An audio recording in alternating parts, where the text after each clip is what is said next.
Okay, before we get on to this kind of activity I'm planning for the next 20 minutes or so, let's kind of stop and take stock.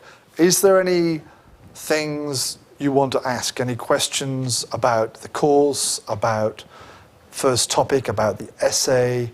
Anything that's not clear so far? I mean, Erdem was asking me about should the essay be argumentative. I should say it should have an argument, but I'm not asking you to necessarily argue with something. You have to put your own argument together, and so on. Have we understood the main ideas when I was playing the guitar and things the other day, the main principles of what we're doing? Let's just kind of, maybe I'll spend 5 minutes again just to reiterate. Okay, we've got, ultimately, you've got a question. You choose one of the two questions on the back. Okay, and you've got your text, and you've got your historical background information. These are the three main elements. Now imagine, okay, I go up to this young man now, and I say, what's your name? I don't believe you. He could be lying. You know, he's got strange sunglasses there. I don't trust people with sunglasses. He could be telling me something which isn't true, okay? How can you prove that your answer to my question is the correct one? I can show you my ID. Okay, Kimlik, ID card, okay? There is a text. It's got words on it. It also is something which is created by the Turkish government and so on, so it's a valid document or whatever. But it is something which proves that his answer to my question is the correct one. And now I accept that he's called Erdem. So it's kind of the same here, okay? I'm asking a question, a slightly more difficult question than what's your name, but it's still a question. It has a little question mark at the end. And you have to then use the text, the historical background, plus your brain, your thoughts, your ideas, to produce an answer, okay? And if I can see that you've used these things effectively, and you use them to support your answer, okay, just as Erdem uses his ID card to support his answer, then I'll give you a good grade, okay? That's what it's all about, okay? These things all coming together. So don't just say, okay, I'll follow the structure and we'll say something about the text, something about this, but nothing really connects together. They all need to connect together. I need to feel that everything you're doing is working towards your answer. Okay? Everything needs to be part of that process. That's your argumentation in a sense. Not argumentative, but argumentation. I need to see how you're building up your ideas in that way. So that's very important, okay? That's the things that we were describing in more detail the other day. Any other questions about this? Anything you wish to ask about the course or anything else? No?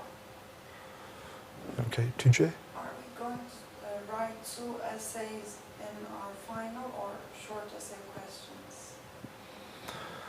We will have 2 hours for the final, okay? And you will use the time as much as possible. They will be kind of essay questions, okay? I will ask you similar questions to these, but not these questions, obviously. Similar ones, the same ideas to show the connection between history and ideas, about political philosophy, about politics, and all these things, about 18th century. And you will then use the knowledge you've got and the ideas you've got, I hope, to answer a new question. Can we bring sources or? No, I tend to do closed book because I'm a mean guy. But then when I mark the answers, I know that it's a closed book exam, okay? The only problem is don't just memorize things and then just put them onto the page because you've memorized them, okay? Use them intelligently as much as possible, okay? I know Turkish students, Bilkent students, are brilliant at memorizing things, okay? Once many years ago, someone complained about their HCIV grade, so we had to get all the papers together from this student. And I looked at her midterm, and there was an essay about French Revolution. I looked at her final exam, and there was more or less exactly the same essay, though there was a different question. She just memorized the whole thing, okay, the night before, and was able to reproduce more or less the same. I'd say 80% of it was the same, okay? Now, obviously, that's not good because the question was different.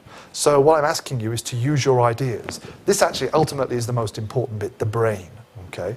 I'm not looking for perfect English. I'm not looking for lots and lots of information. I'm looking for thinking that's going on. That's what I want from you, your ideas. So it can be argumentative in that way, but not for the sake of. It's arguing, putting your argument together and your ideas and things. Because that's what I want. I want to give a grade to you for your work, okay? Any other questions?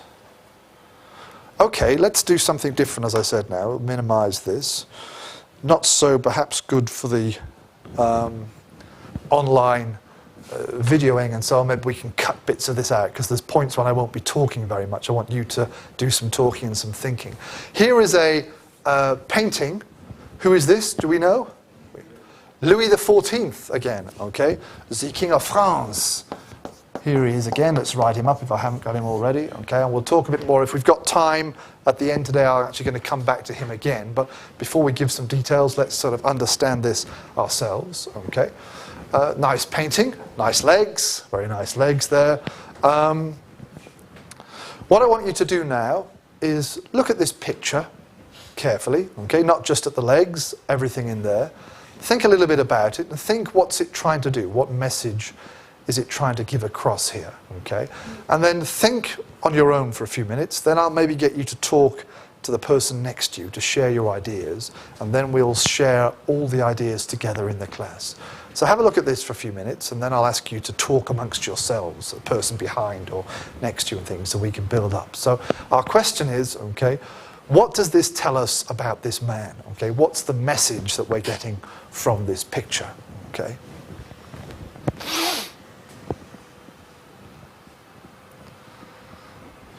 Okay, finished? Well, I didn't give you very long, but there wasn't a big queue down the stairs, so I come back quickly. But okay, first impressions then. What would your first idea of this painting be when you first looked at it, when I first popped it up there on the screen? What came into your mind first? Seda? Sorry? Nobility. Okay, I'll come back to Seda in a minute. Why nobility? I think his lookings. Okay. Is the design of these pictures. Mm-hmm. So the kind of clothing and other things. Right, okay. So nobility means what? Power or wealth or something like that, do you think? Or just status? Nobility is a status, of course, isn't it? So yeah, his statue is reflected there. Okay, so that's one option. Seda, what about you? The same thing. This picture indicates us his power. He's a rich man and he has power. Also, his family has power. Right, okay, yes, it's possible. We can't necessarily see his family there, but we might assume that and so on. Okay, so different kinds of power in a way. Anyone else then? First impressions? Say whatever you want. Any other ideas? First impressions of this picture when we first saw it? He looks so feminine. Yes. When we don't have the video version of this, I tend to get a few more politically incorrect jokes going about the appearance of this man. But at least from our perspective, it kind of looks a bit effeminate, we might say, okay? Which isn't necessarily a bad thing, of course. We're just saying that's what it might look like. But the way he's posing and things. He looks from people. I mean, his status as he says, I'm not a peasant. Well, he's certainly not a peasant, no. I mean, yeah, we're going over to Jambek's point about the nobility and things like that. He's clearly stressing his position and things. And obviously, I mean, the long hair, the nice legs and so on, it kind of, you know, we from our perspective, we might follow what the suggestion there that it's looking a bit effeminate and things like that. I should say that Louis XIV was very fond of ballet, okay, which in modern circles is obviously a girl's thing. Okay, there's a famous English film, I forgot what it's called, Billy Elliot, about a young boy in the north of England, working class boy who wants to become a male ballet dancer. And his father obviously saying, you know, that's a girl's thing or whatever. Probably in the sort of late 17th century, early 18th century, whatever, ballet was perhaps not so gendered. okay? But, you know, he's showing off his legs there and standing in a very kind of ballet kind of a way almost, so maybe that's part of it as well. But from our perspective, from our set of values that we have, wearing fancy clothes, putting your arm on here, doing this, whatever, it makes you feel it's a bit effeminate, okay? And we won't go into any politically incorrect jokes, but that's quite often, in a sense, that's the initial reaction that I get when we see this picture, is that thing. Then we move over to what Seda and Jan were saying about sources of power and things like that. Okay, any other general ideas that you had individually or when you were discussing with the others? Any other general ideas before we begin to examine parts of the picture in more detail? What about his age then? How old do you think Louis was here? I don't actually know exactly when this painting was done. Any idea of how old he was? About 40s. Sorry? About 40 or 50 years old. Maybe. You think younger? Okay. Right, so we've got 40s, 30s, 50s. It's all a bit... Okay, that's interesting in itself because it suggests that it's not clear, okay? His age isn't clear, okay? How old am I? Any guesses? Do you want to guess my age? Should be easier, I hope. Whew, thanks. 45, okay, a little bit. I'll be 46 in a few months' time. So you were pretty close there, okay, and there wasn't a kind of, well, it could be 20 or something like that. That was never on the cards. But for him here, we're kind of fluctuating, moving around. Now, why would that be? Why did some of you suggest maybe 30s, other people were saying 50s, and then we were kind of more in the middle with the 40s? I suspect, in fact, he was quite a bit older. I suspect he was kind of about 60, but I haven't done enough. I can't remember when this painting was done. He's quite old.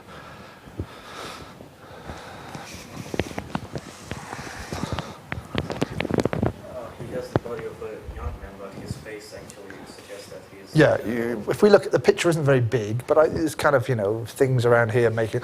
The hair, will it be a wig? This is artificial, okay?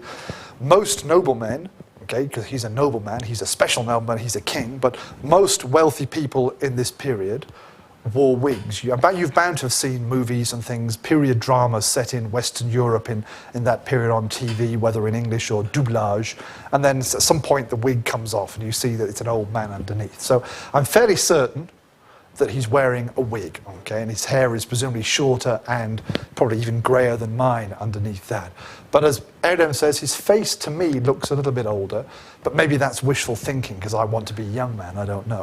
But this is the important thing, methinks, okay, the hair and the legs, okay, and the legs suggest strength. If I put some tights on like that and stood here, okay, you'd say, oh, that's an old man's legs. No way about that. Guy doesn't do any sports or whatever, drinks too much beer and everything, drives his car everywhere. Okay, I don't have strong ballet legs like that, okay? So I wouldn't be able to give the idea of youth, but he does. That's why we had these different answers almost, okay? Young, strong legs. Now, is he just being vain?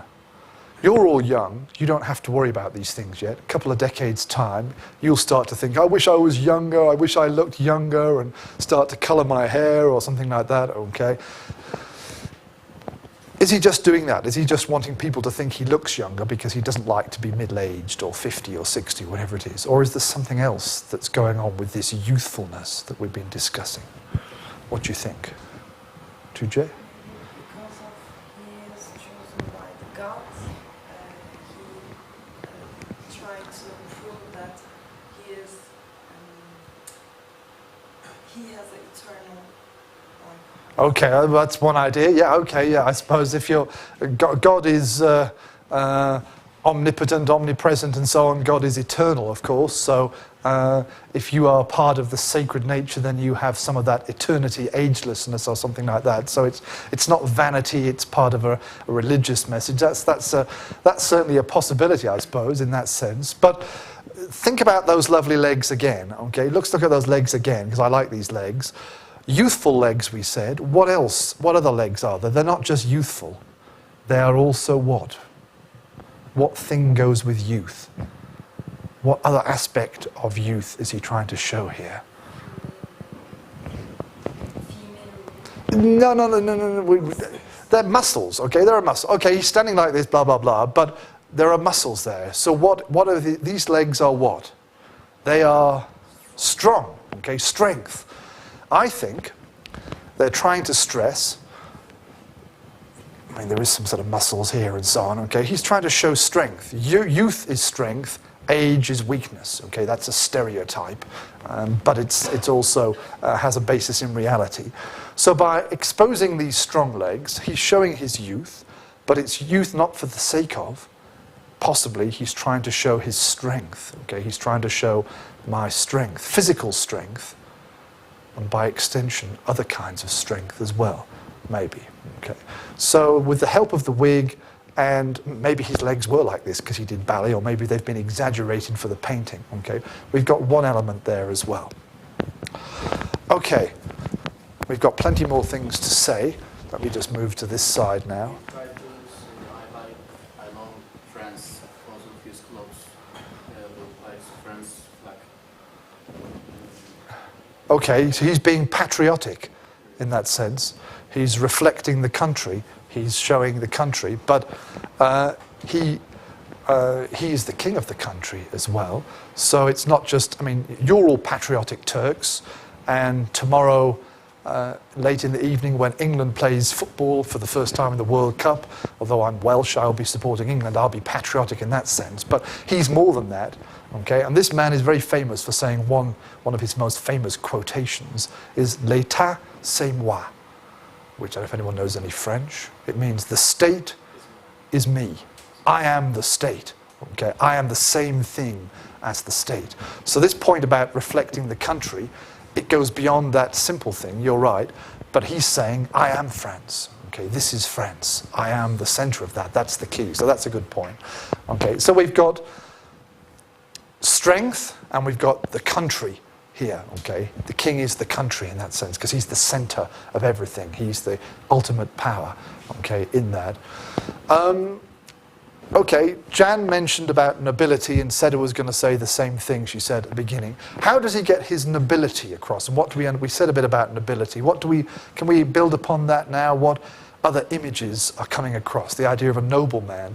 We said wearing the wig is something which noblemen did at that time. What else is he using in here to reflect his nobility, which means birth in that sense? But could mean other things as well. We'll develop this. I think he has this style. Maybe it's kind of he got a sword. Yeah, we'll come to that one in a minute. But clothing is a good starting point. Okay, Jan, you were going to say.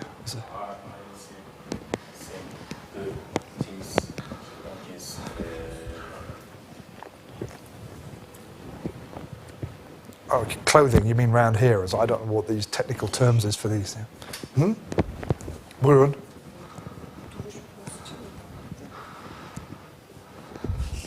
Anyone got this? Can you hear? Shout it out loud in Turkish, maybe. Position. Right, okay, his pose, you mean the literal pose there, which again we were saying may look a bit effeminate, but it's a noble pose, you're saying. He's holding his back straight and things like that. Okay, so his pose is good, and as Erdem says, his clothing and other things, and you're going to agree with that, it's important. Do you know the phrase, I learnt this phrase when I studied economics at high school, one of the early phrases, I don't know if they teach it here. Conspicuous consumption. Do we know what that phrase is? Any ideas? What does the word conspicuous mean? If you are conspicuous, it means you can be seen, visible. Okay. Inconspicuous means you don't notice something, it's hidden away or something like that. Consumption, well, literally means to eat. I'm actually beginning to feel quite hungry now. These 12:30 finishes are not so good. I only had a banana this morning. But consumption in the bigger sense means purchasing things, okay? So in Bill Kent, we see these guys driving along with these expensive cars. Okay, the worst thing about the guys in the expensive cars is when they come to the cassis, the bump, they have to do this. Okay, I've got to stop because these guys are suddenly cutting in front of me because the body of the car is low or something. That's conspicuous consumption. They want other people, presumably especially girls, to see them and say, oh, look at that guy, he must be great. He's got a fancy car or something, okay? And he's doing something similar here with the clothes, amongst other things, okay? He's showing his wealth off. He's spending his money and he wants people to see him wearing those things because that means economic power, okay?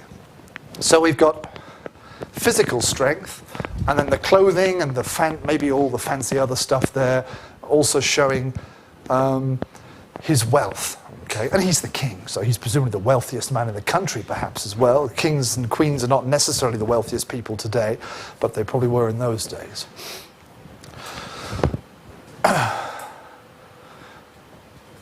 Erdem mentioned the stick, as he called it. Okay, can anyone see what's hiding behind the stick?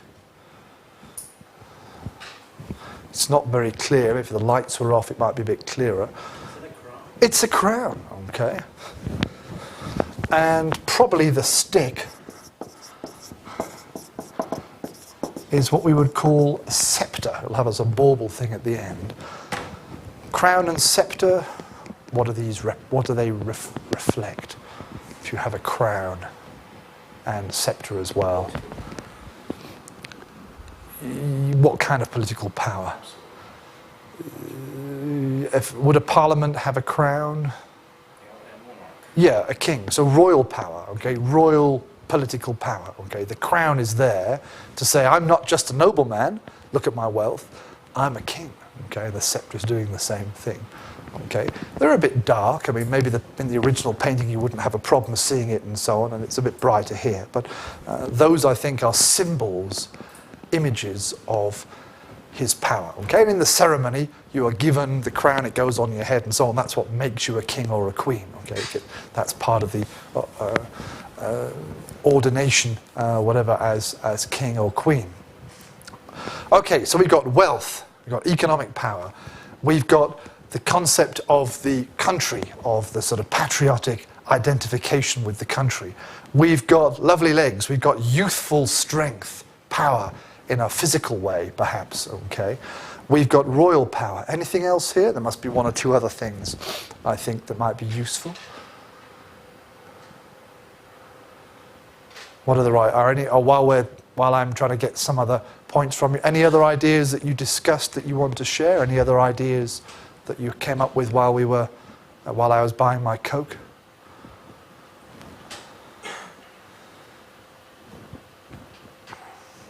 One of you mentioned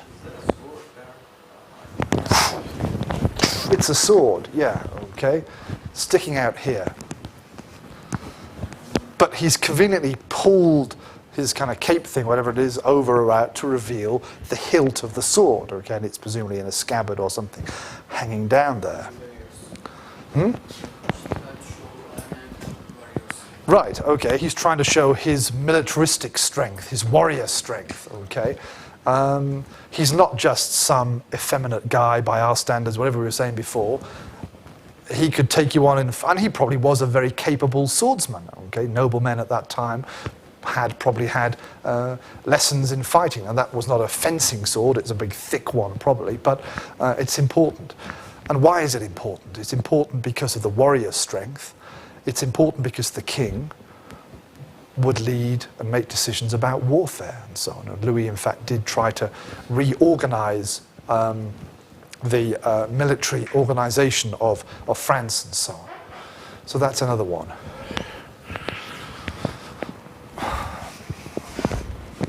So what have we got so far then? Youthful strength, physical strength. We can connect that to military strength. They kind of overlap, I suppose. The king is the sort of center of power. Economic strength, conspicuous consumption to show, again, economic power. Now, again, we wouldn't do that so much these days, would we? I mean, it's not good for a politician to go around showing off their wealth. Okay, that's in fact a bad thing. I don't know if that happens so much in Turkey, but in England, okay, people get into trouble for abusing their economic position and things like that. So most politicians today just wear kind of ordinary suits and things. They don't go around with fancy things or whatever and so on. But in this time, okay, it wasn't considered to be a bad thing. To be wealthy in that sense reflects your power and so forth. We've got the connection with the kingdom and so on. Now, what is this thing back here? I've got some ideas. I'm not sure if they're very good ones. What have we got? What's this thing that he's standing in front of there?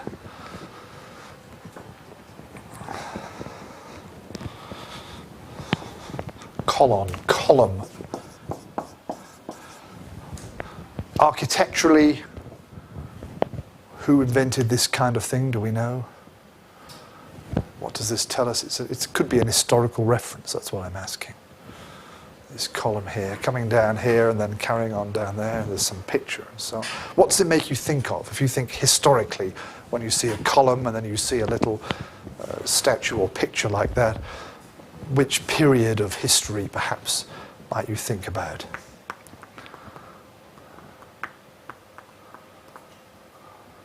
Any ideas? Any thoughts?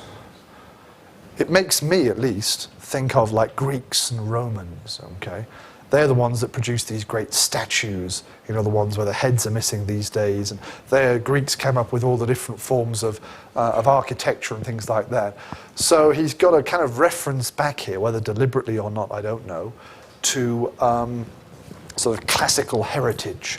Okay, maybe he's showing he's the inheritor of the great Greek and Roman traditions and things like that. Okay, so we've got historical references, we've got kind of religious, because being a king is a royal thing, as we said before, economic power, physical power, military power, and so on, things like that. So what is this painting? Final ideas, final comments then. What is this painting trying to do?